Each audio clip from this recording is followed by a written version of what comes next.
Hello and welcome back to the channel. Today I'm just busting through videos. I got finished up both of the TRX4M maintenance videos, and now we're on to the rock van. We're going to continue this project today. I got some parts for it. We'll get close up on these later, but I have the servo on axle mount here,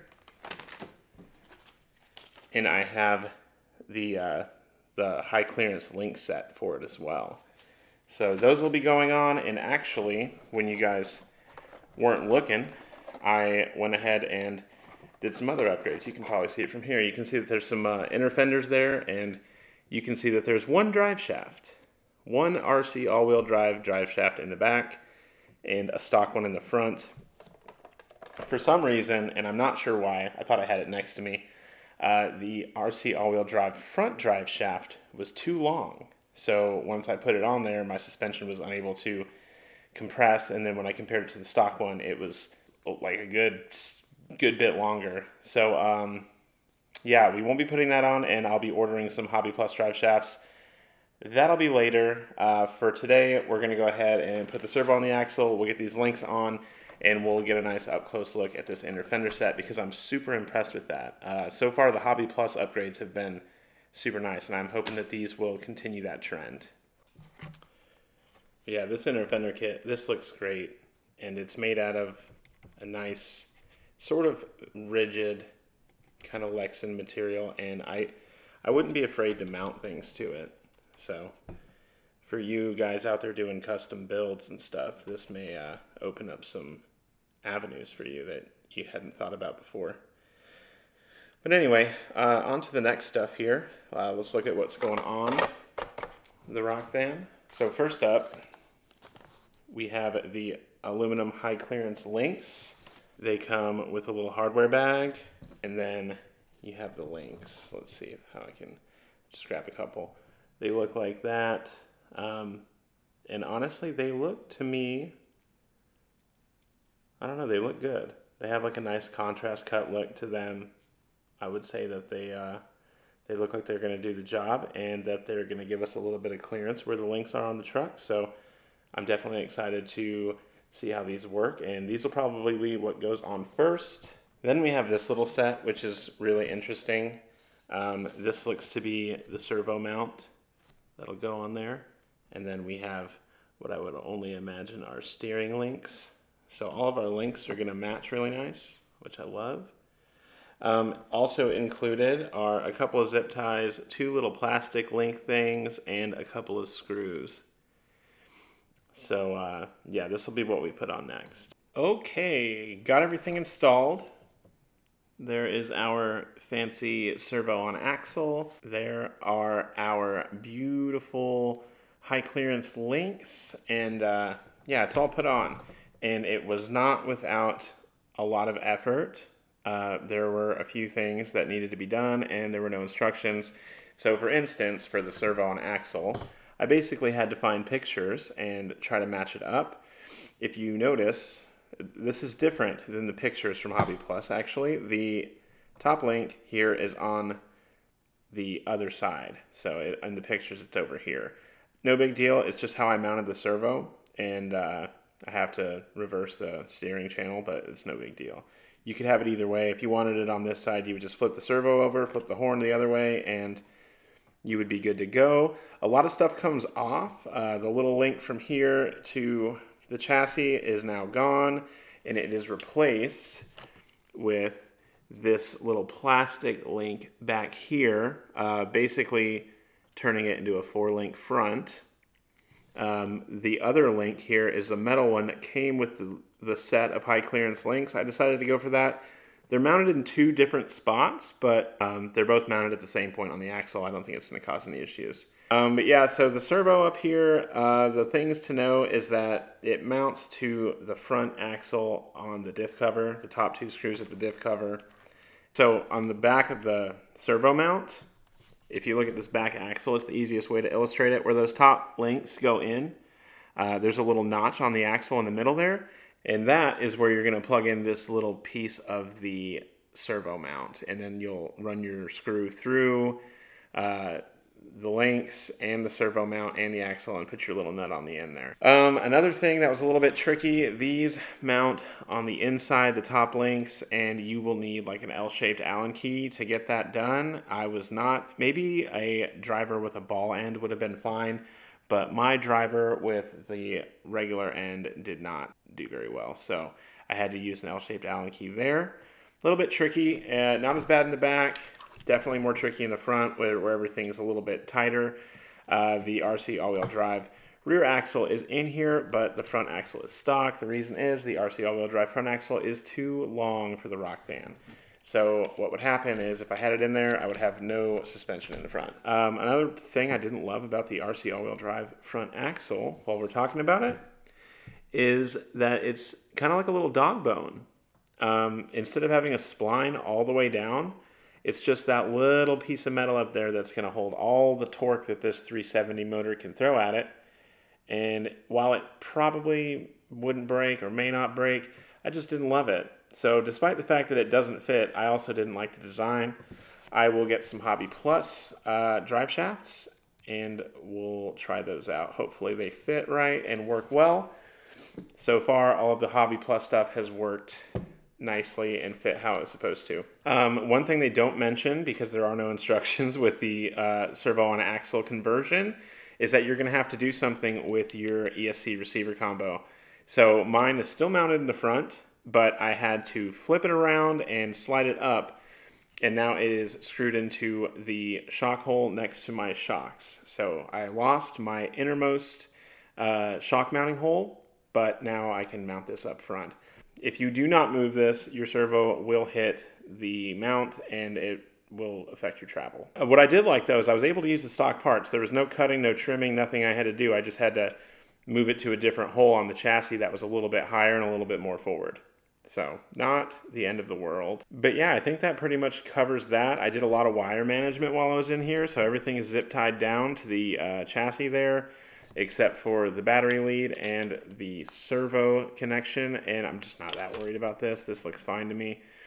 And in the back here, you might think, like, what kind of trick is going on here? Did you double stick tape your battery? No, it's actually a command strip holding it on. I originally was going to use a strap and fashion some kind of battery strap situation here because I don't like the little rubber thing that they give you. Like, it just seems like it's going to break, and I'm just not that into it. So yeah, I was going to use a strap. I actually cut holes in the side of the battery tray for the strap, went through all of that, and lost or was unable to find all of my straps, which I have so many straps. I can't even believe that I couldn't find them. But instead of doing that, we're doing an experiment. We're using a command strip. It holds on to the battery very well. And it also allows me to remove the battery.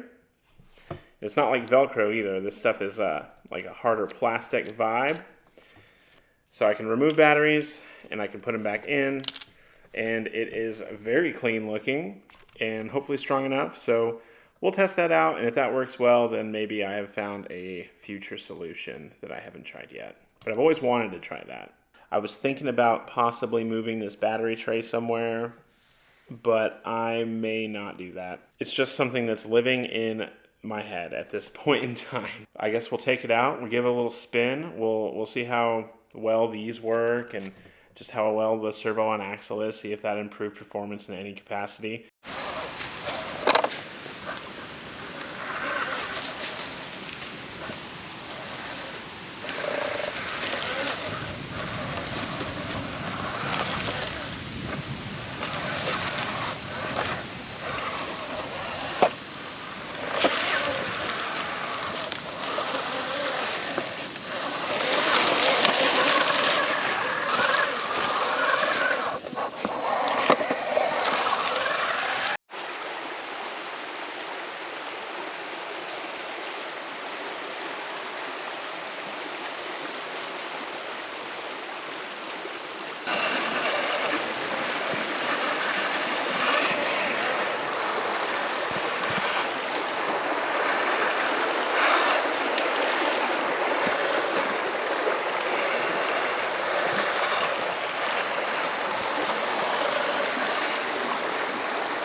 All right, you guys, we're back. We're missing a light here, and I got what the RC equivalent of a flat tire would be because I built these wheels really quick to throw on there. These wheels were just something I had laying around. They were actually attached to this SCX-24 for a while. Never really ran them or anything like that. And then I had the tires that used to be on my Defender build. So I went ahead and put the two things together and came up with this. I just kind of really just wanted to try and see what would fit and how it would be on the rock van, and I actually kind of like this. So these might stay, but I've always envisioned black wheels on here, so who knows what the future holds. Overall though, this build is great. I love this thing. It's probably the best performing small scale RC car I've got, honestly. It's just got so much weight up front. The 370 motor is giving it just so much power, so much like just torque. It's just great. And then because the motor's bigger, you know, you just got more weight up front. The servo on axle just lowers the center of gravity even further on here. So it's pretty great. And the high clearance links too, those are great. They did a great job of not catching anything, and that's what they're supposed to do. Those inner fenders, awesome. Now I just need some drive shafts from Hobby Plus, and I think I'll be good. So the future of this build is pretty much, we're almost at the end, I imagine now. I've gotten just about all the performance parts I want on here. It's running how I want it to, and it's just totally kicking butt. So I think it's time to start working on the body. I ran a poll before. Arbiter of Mayhem and Destruction is what we have chosen. And you guys will see what I mean by that when we start doing the body. You'll probably get it. The rock band's awesome, you guys. Like, truly an awesome, and I would say underappreciated rig. In stock form, it's a solid performer, and then upgraded, like, this thing is just way good. Like, literally the vertical climb on this is super impressive. I don't have anything that compares.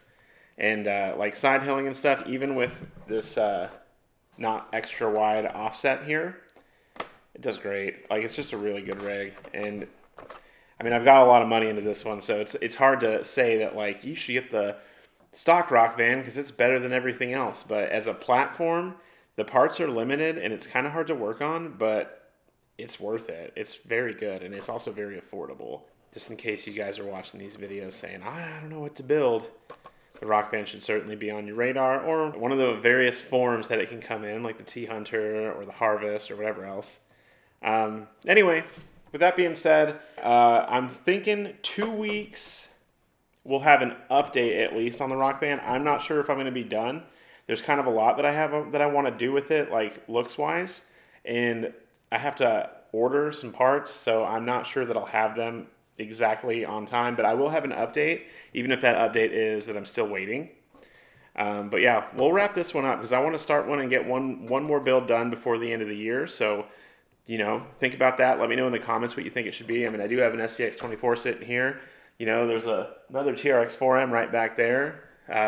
Could buy something, you know, who knows. Anyway, if you like this video, give me a like. If you like this type of content, you should subscribe. And that's all for today, so we'll see you in the next one. Thanks.